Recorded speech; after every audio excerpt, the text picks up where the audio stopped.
Hi, hello, ನಮಸ್ತೆ. ನಾನು ಮತ್ತು ನಮ್ಮವ್ರು ಚೆನ್ನಾಗಿದ್ದಾರೆ. ನೀವು ಮತ್ತು ನಿಮ್ಮವ್ರು ಹೇಗಿದ್ದೀರಾ ಅಂತ ಹೇಳ್ತಾ ಇವತ್ತಿನ ವಿಡಿಯೋ ಸ್ಟಾರ್ಟ್ ಮಾಡೋಕ್ಕಿಂತ ಮುಂಚೆ ಯಾವಾಗ್ಲೂ ಒಳ್ಳೇದೇ ಮಾಡಿ.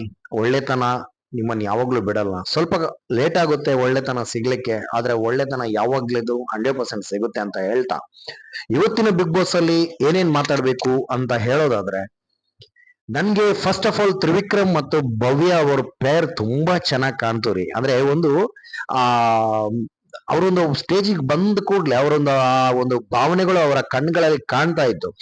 ಅವ್ರು ಯಾವಾಗ್ಲೂ ಹೇಳ್ತಾರೆ ಏನಿಲ್ಲ ಏನಿಲ್ಲ ಅಂತ ಹೇಳ್ತಾ, ಗೊತ್ತಿಲ್ಲ ಏನು ಇಲ್ವಾ ಅಥವಾ ನಿಜವಾಗ್ಲೂ ಏನಾದ್ರು ಇದೆಯಾ ಅಂತ. ಆದ್ರೆ ಅವ್ರ ಫ್ರೇಮ್ ಅಲ್ಲಿ ಚೆನ್ನಾಗ್ ಅಂದ್ರೆ ಸೂಪರ್ ಆಗಿ ಕಾಣ್ತಾ ಇದ್ರು ರೀ. ಹೊರಗಡೆ ಅಂತೂ ಯಾರಾದ್ರೂ ಒಬ್ರು ನಿರ್ಮಾಪಕರು ಅಥವಾ ನಿರ್ದೇಶಕರು ಅಥವಾ ಯಾರಾದ್ರೂ ಸ್ಕ್ರಿಪ್ಟ್ ರೈಟರ್ 100% ಇವ್ರ ಮೇಲೆ ಸ್ಟೋರಿ ಅಂತೂ ರೆಡಿ ಮಾಡಿ ಇರ್ತಾರೆ. ಯಾಕಂದ್ರೆ ಅಷ್ಟು ಚೆನ್ನಾಗಿರೋ ಹೀರೋ ಹೀರೋಯಿನ್ ಮೆಟೀರಿಯಲ್ ಅಂತ ನನ್ಗೆ ಅನ್ಸ್ತು. ಸೊ ಇನ್ನೊಂದು ಜೋಡಿ ಯಾವ್ದು ಚೆನ್ನಾಗಿ ಕಾಣ್ತು ಅಂದ್ರೆ ಹನುಮಂತು ಮತ್ತು ಗೌತಮಿ ಅವರು. ಈ ಹನುಮಂತು ಅವರು ಕೊರಿಯೋಗ್ರಾಫ್ ಮಾಡಿ ಅವರೊಂದು ಅಷ್ಟು ಚೆನ್ನಾಗಿ ಡ್ಯಾನ್ಸ್ ಮಾಡಿದ್ದಾರೆ ಅಂತ ಹೇಳಿದ್ರೆ, ಚಾರು ಮತ್ತು ರಾಮಚಾರಿ ಅವರು ಒಂದ್ ಕಡೆ ಶಾಕ್ ಆದ್ರು. ಸೊ ಅಷ್ಟು ಚೆನ್ನಾಗಿತ್ತು. ಸೊ ಬೋರ್ಡ್ ಮೇಲೆ ವಿನ್ನರ್ ಆಫ್ ದಿ ಗೇಮ್ ಜೋಡಿ ಗೇಮು ಹನುಮಂತು ಮತ್ತು ಗೌತಮಿ ಅವರು ಟಾಪ್ ಅಲ್ಲಿ ಇದ್ದಾರೆ. ಸೆಕೆಂಡ್ ಪೊಸಿಷನ್ ಅಲ್ಲಿ ವಿಕ್ರಮ್ ಮತ್ತು ಭವ್ಯ ಅವರು ಇದ್ದಾರೆ. ಸೊ ಕನ್ಫೆಕ್ಷನ್ ರೂಮ್ ಅಲ್ಲಿ ಬಿಗ್ ಬಾಸ್ ಕೇಳ್ತಾರೆ ನಿಮ್ಮಿಬ್ಬರಲ್ಲಿ ಯಾರು ಕ್ಯಾಪ್ಟನ್ ಆಗಬೇಕು ಅಂತ ಹೇಳಿದಾಗ ತ್ರಿವಿಕ್ರಮ್ ಅವರು, ನಾನು ಅನ್ಕೊಂಡೆ ಡೈರೆಕ್ಟ್ ಆಗಿ ಹೇಳ್ತಾರೆ ನಾನು ಲಾಸ್ಟ್ ಟೈಮ್ ಕ್ಯಾಪ್ಟನ್ ಆಗಿದ್ದೀನಿ ಭವ್ಯ ಅವರು ಅಂತ. ಸೊ ಅವರು ಒಂದು ತಾಳ್ಮೆ ಇದೆಯಲ್ಲ, ಪೇಷನ್ಸ್ ಇದೆಯಲ್ಲ, ಅಂದ್ರೆ ಡೈರೆಕ್ಟ್ ಆಗಿ ಏನು ಹೇಳಲ್ಲ, ಸ್ವಲ್ಪ ವೇಟ್ ಮಾಡ್ಬಿಟ್ಟು ಓಕೆ ಅಂತ ಕಾಣ್ತು. ಇನ್ನೊಂದು ಏನಂದ್ರೆ, ನನ್ಗೆ ಭವ್ಯ ಮತ್ತು ತ್ರಿವಿಕ್ರಮ್ ಅವ್ರ ಜೋಡಿ ಹೆಂಗ್ ಚೆನ್ನಾಗಿ ಕಾಣ್ತಾ ಇತ್ತ ಅಂದ್ರೆ ಎಲ್ರಿಗೂ ಆಲ್ಮೋಸ್ಟ್ ಎಲ್ರಿಗೂ ನನ್ನ ಹಾಗೆ ಕಾಣ್ತಾ ಇದೆ ಅಂತ ಕಾಣುತ್ತೆ. ಆದ್ರೂ ಒಂದು 2 ವೀಕ್ಸ್ ಇಂದ ಮೋಕ್ಷಿತಾ ಮತ್ತು ತ್ರಿವಿಕ್ರಮ್ ಅವರ ಜೋಡಿದ್ದು ಪೇರ್ ಕೂಡ ಟ್ರೋಲ್ ಆಗ್ತಾ ಇದೆ. ಅಂದ್ರೆ ಮೇಮ್ ರೆಡಿ ಮಾಡ್ತಾ ಇದಾರೆ. ಅಂದ್ರೂ ಅವರು ಜೋಡಿ ಫ್ರೇಮ್ ಕಾಣ್ತಾ ಇದೆ. ಯಾಕಂದ್ರೆ ಬಾತ್ರೂಮ್ ಅಲ್ಲಿ ತ್ರಿವಿಕ್ರಮ್ ಅವರು ಕಳೆದ ಒಂದು 2 ವಾರಗಳಲ್ಲಿ ಆ ಕಂಟಿನ್ಯೂಸ್ ಆಗಿ ಹೇಳ್ತಾ ಇದ್ದಾರೆ, ನಾನು ಮೋಕ್ಷಿತ್ ಜೊತೆ ಮಾತಾಡ್ಬೇಕು, ಮೋಕ್ಷಿ ನಿನ್ ಜೊತೆ ಮಾತಾಡ್ಬೇಕು ಅಂತ ಹೇಳಿ. ಮೋಕ್ಷಿ ಮತ್ತು ತ್ರಿವಿಕ್ರಮ್ ಅವರು ಮಾತಾಡ್ತಾರಾ ಅಂತ ಹೇಳ್ಬಿಟ್ಟು, ಅಥವಾ ನೆಕ್ಸ್ಟ್ ಗೇಮ್ ಅಲ್ಲಿ ಅವರು ಅಂದ್ರೆ ಒಟ್ಟೊಟ್ಟಿಗೆ ಆಡ್ತಾರಾ ಅಂತ ನೋಡ್ಬೇಕು. ಸೊ ಇಲ್ಲಿ ಮಂಜಣ್ಣ ನ್ಯೂಟ್ರಲ್ ಆಗಿ ಮಂಜಣ್ಣನ ಆಟನೇ ಕಾಣಿಸ್ತಾ ಇಲ್ಲ. ಆದ್ರೂ ಸುರೇಶ್ ಮತ್ತು ಗೌತಮ್ ಇವರು ನಮ್ಮ ಅನುಷಾ ಅವರು ಕೂಡ ತುಂಬಾ ಚೆನ್ನಾಗಿ ಡ್ಯಾನ್ಸ್ ಮಾಡಿದ್ರು ಅಂತ ನನ್ನ ಪ್ರಕಾರ, ನನ್ನ ಅನಿಸಿಕೆ.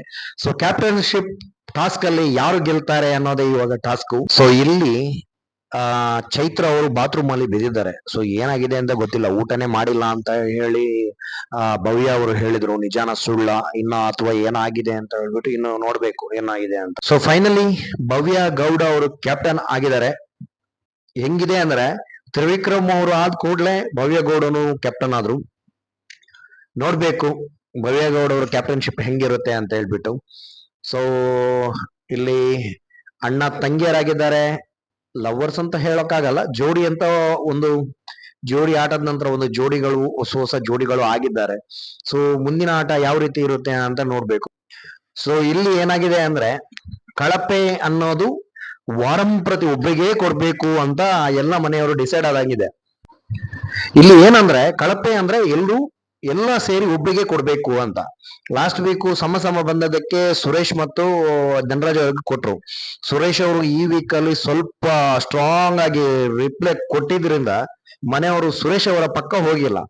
ಧನರಾಜ್ ಅವರನ್ನ ಬಲಿಕ ಬಕ್ರ ಮಾಡಿದ್ರು ಅಂತ ಅನಿಸುತ್ತೆ ನನ್ಗೆ. ಯಾಕಂದ್ರೆ ಧನರಾಜ್ ಅವರು ಕಾಣಿಸ್ಕೊಳ್ಳಿಲ್ಲ ಅನ್ನೋದು ರೀಸನ್ ಅಷ್ಟೇನು ಚೆನ್ನಾಗಿರ್ಲಿಲ್ಲ ಅಂತ ನನ್ನ ಪ್ರಕಾರ ನನ್ಗೆ ಅನಿಸುತ್ತೆ. ಯಾಕಂದ್ರೆ ಅತಿ ಕಡಿಮೆ ಪಡೆದ ಅಂಕ, ಅಂದ್ರೆ ಅತಿ ಕಡಿಮೆ ಅಂಕ ಪಡೆದವರು ಟೀಮಲ್ಲಿ ಇದ್ರು, ಅಂದ್ರೆ ಇವತ್ತಿನ ಜೋಡಿ ಆಟದಲ್ಲಿ ಇದ್ರು. ಸೊ ಅವರನ್ನ ಚೂಸ್ ಮಾಡಿ ಕೊಡ್ಬೋದಿತ್ತು. ಯಾಕಂದ್ರೆ ಅವ್ರು ಆಟನೇ ಆಡಿಲ್ಲ ಅಂತಾನೆ ಲೆಕ್ಕ. ಸೊ ಎಲ್ಲವನ್ನು ಪರಿಗಣಿಸಿದಾಗ ಧನರಾಜ್ ಅವರಿಗೆ ಮೋಕ್ಷಿತ್ ಅವರು ಕೊಟ್ಟಿದ್ದು ನನಗೆ ಕಳಪೆ. ನಿಜವಾಗೂ ಮೋಕ್ಷಿತ್ ಅವ್ರ ಮೇಲೆನೆ ಕಳಪೆ ಅಂತ ಅನ್ಸುತ್ತೆ. ಯಾಕಂದ್ರೆ ಒಂದು ಚೌಕಪಟ್ಟಿಯನ್ನ ಕಾಲಿನಲ್ಲಿ ಹಿಡ್ಕೊಳ್ಳೋ ವೇಳೆನು ಅವರು ಬೈಯೋದಾಗಿರ್ಬೋದು ಸ್ವಲ್ಪ ಇಷ್ಟ ಆಗಿಲ್ಲ ನನ್ಗೆ. ಯಾಕಂದ್ರೆ ಅವ್ರುನು ಮೋಕ್ಷಿತ್ ಅವರು ಬಿಗ್ ಬಾಸ್ಗೆ ಬಂದಿದ್ದಾರೆ ಅಂದ್ರೆ ಧನರಾಜ್ ಅವರು ಅಲ್ಲಿ ಇದ್ದಾರೆ ಬಿಗ್ ಬಾಸ್ ಅಲ್ಲಿ, ಅವರು ಒಂದು ಏನೋ ಅಚೀವ್ಮೆಂಟ್ ಮಾಡಿ ಬಂದಿದ್ದಾರೆ. ಸೊ ಅವ್ರದ್ದೇ ಆದಂತ ಒಂದು ರೆಸ್ಪೆಕ್ಟ್ ಇರುತ್ತೆ. ಸೊ ಇಷ್ಟು ದಿನ ಧನರಾಜ್ ಅವರು ಎಲ್ಲಿ ಅಂತ ಕೇಳ್ತಿದ್ದವ್ರಿಗೆ ಇವತ್ತಿನ ಧನರಾಜ್ ಅವರು ಕರೆಕ್ಟ್ ಆಗಿ ಆನ್ಸರ್ ಕೊಟ್ರು.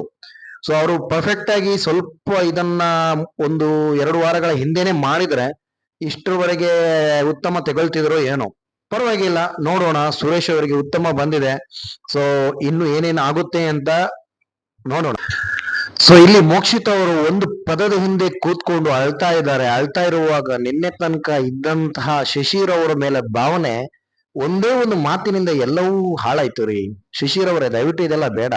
ಯಾಕಂದ್ರೆ ಮೋಕ್ಷಿತ್ ಅವ್ರ ಅಹಂಕಾರ ತೋರಿಸ್ಲಿಲ್ಲ ಅಂತ ದಯವಿಟ್ಟು ಹೇಳ್ಬೇಡಿ. ಯಾಕಂದ್ರೆ ಮೋಕ್ಷಿತ್ ಅವರ ಅಹಂಕಾರ ಎಷ್ಟಿದೆ ಅಂತ ಅವರು ಲಾಸ್ಟ್ ಕಳೆದ 2-3 ವೀಕ್ನಲ್ಲಿ ಅಂದ್ರೆ ಹೊರಗಡೆ ಹೋಗಿ ಒಳಗಡೆ ಬಂದ್ರಲ್ವಾ, ಅವಾಗ ನೋಡಿದ್ ಮೋಕ್ಷಿತ, ಅದಕ್ಕಿಂತ ಮುಂಚೆ ಇದ್ದ ಮೋಕ್ಷಿತ ನೀವು ಹೇಳ್ತಾ ಇರೋದು ಕರೆಕ್ಟ್, ನಾನು ಅಹಂಕಾರನೇ ನೋಡಿಲ್ಲ ಅಂತ ಹೇಳಿ.